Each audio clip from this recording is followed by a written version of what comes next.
Good morning, everyone. Welcome back to Wake Up with Juice. I'm Juice, and today we have a very special guest.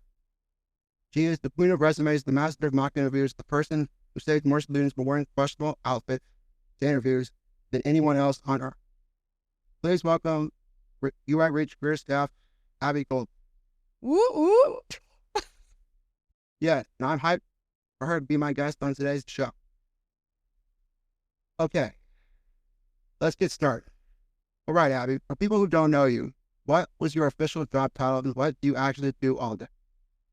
Well, there's a lot of things that I do all day. My official job title is a career program specialist. Day to day varies. Some days I teach first year career classes. We do resumes, like you mentioned in the introduction of me. First of all, thank you for that introduction. That was incredible.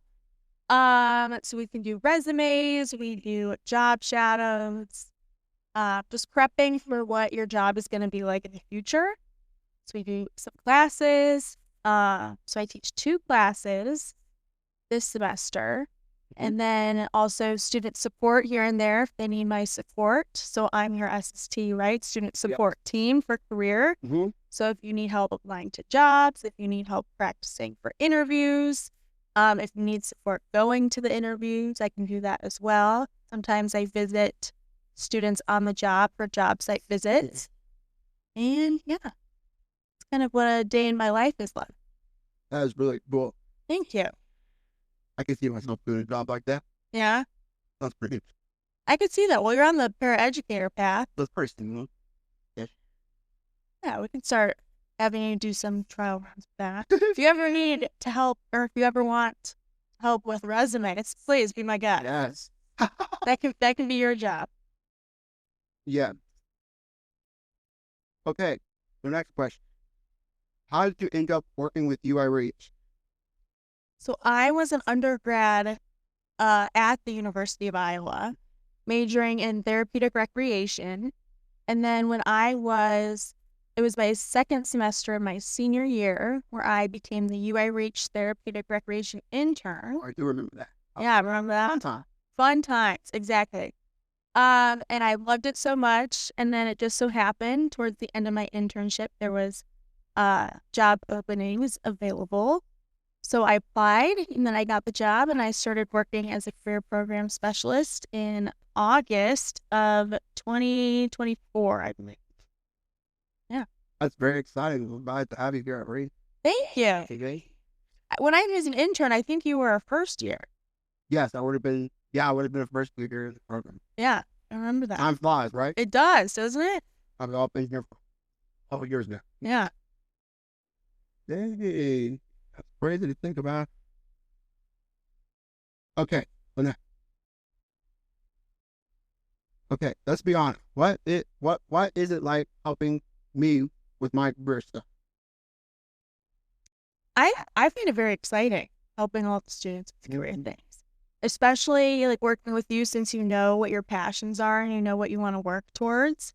It's really cool to see you progress through the different steps of the job search process and just getting to know more about the career that you want to do. And now you're doing like field experiences, things like that. So I think for every student, it's really exciting watching them choose an interest or a path and then watching them progress through it. And then by the time they graduate, seeing then what their post-grad job is going to be like and just watching you grow throughout it. It's pretty awesome.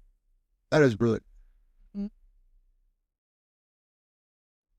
cool stuff. Like being able to watch students be able to grow and do all that kind of stuff. That's what kind of makes me want to do like their educator job, because I like being able to see people grow. Definitely. And like help them like grow into like the students that they are and like people that they want to be, like whenever they're older, helping them with like with whatever they do around school, like them grow and learn and be people that they are. Yeah. It's very exciting to also have students don't know what they want to do. A career is such a big part of your life, right, after you graduate. So helping students test and see what they are interested in. And then once a student finds something that they're very passionate about, it's so exciting to watch them see that and then go into it. It's tricky at the beginning. It's tough trying to figure out what you want to do with your life. But once you, again, find that passion, it's exciting to watch. Yeah. So what I've always known, like, what I've always been told by my parents, by other people, like my own siblings, people not in my family, it's like, I know that when you go to college, it's okay not to know what you want to do. So that's what college is for you to be able to figure out what you want to do and the way you want to do when you're done with school. Exactly. Some people, even if they graduate, they still don't know what they want to do. Yeah, that is true. And that's okay. As long as you're open to trying new experiences, that's the key. Getting skills under your belt, getting experiences under your belt. Networking is huge. Yeah. So as long as you have an open mind and you're willing to work hard. I've always been told from a young age, like, from my father, it's like networking is like one of the best ways to help you out. It's like, sometimes it's not what you know, sometimes they say it's who you know. Exactly. Yeah, so we can move on to the next one. Okay, Abby, let's help the people with the number one thing. Students forget what is one thing students forget to do in interviews? Oh, goodness. This is a hard Or one. you can name like little, doesn't have to. Okay, so what is something that students forget during interviews? Something that we always make sure students practice and prep is making sure they ask questions at the interview. Asking questions is huge. So at the end of the interview, typically the employer will ask, do you have any questions for me? Mm-hmm. You should always have questions prepared because that shows that you're interested and you want to learn more about the position. Yes, so I definitely think that. I also think, well, it's always important to talk positively, right? Even if you've had a bad work experience in the past and they ask about it, you want to make sure that you're still being respectful about that place and the experience. So you can just say, you know, I learned a lot about this job. I've decided that wasn't the path that I want to go down, but it was a great experience. So you always have to make it sound positive, even if it wasn't the best experience. So you just want to highlight your skills, right? Mm-hmm. I always like to tell students they want you as much as you want to work there, Mm-hmm. right? They're hiring because they need people to work for them, right? So it's as much of an interview for you to get to know them as it is for them to. That's very true. All is very true and well said. Thank you. So I know, like, from my own experience, like, people, they want you to work, but you gotta have passion. You gotta like want to work, and you gotta like want to be able to like learn and like be like coachable and like you gotta want it. You gotta want it. Yeah. They don't want people who don't want to work and just want to be Debbie Downers all the time. They want the people who are positive, and have good work culture. Exactly. They try and will like go above and beyond. I agree. Also, I'd like to say all of the things that I'm telling you about career-related aspects, I learned from the career team at UIRH. I didn't come in with a lot of career experience at all when I first started. Mm-hmm. So everything, I would like to say shout out to the career team Let's go. at UIRH and the staff for teaching me all the things that I know now. That is very cool. Okay, but let's do another one.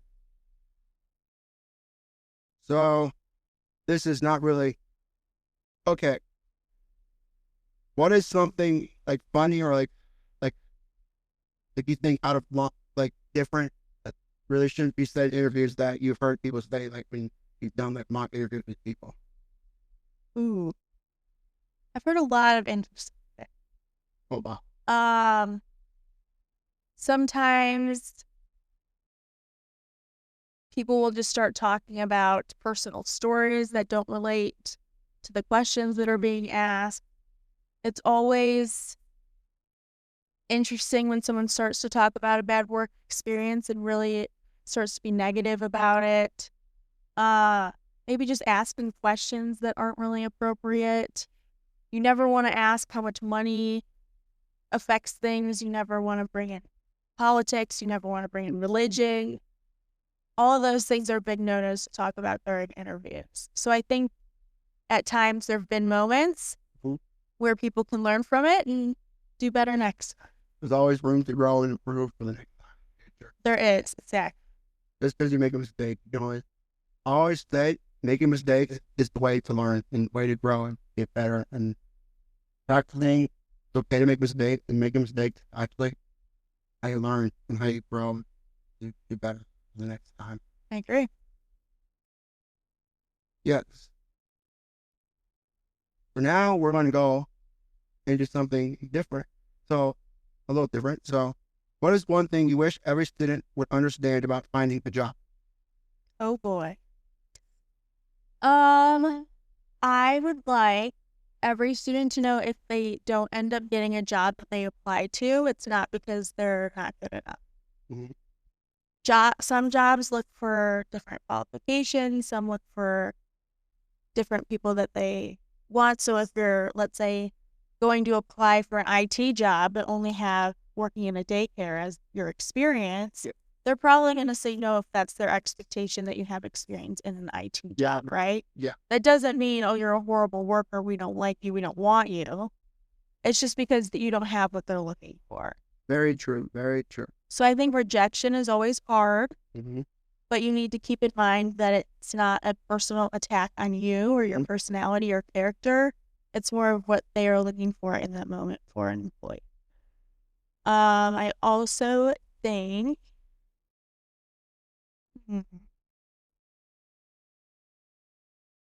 yeah, I think that's the biggest thing. I also would like to say that your first job might not be your favorite job, right? Mm-hmm. Like we said before, if you're open to try new things, there will be times you don't like those things. Mm-hmm. And that's okay. Again, it's important to just try.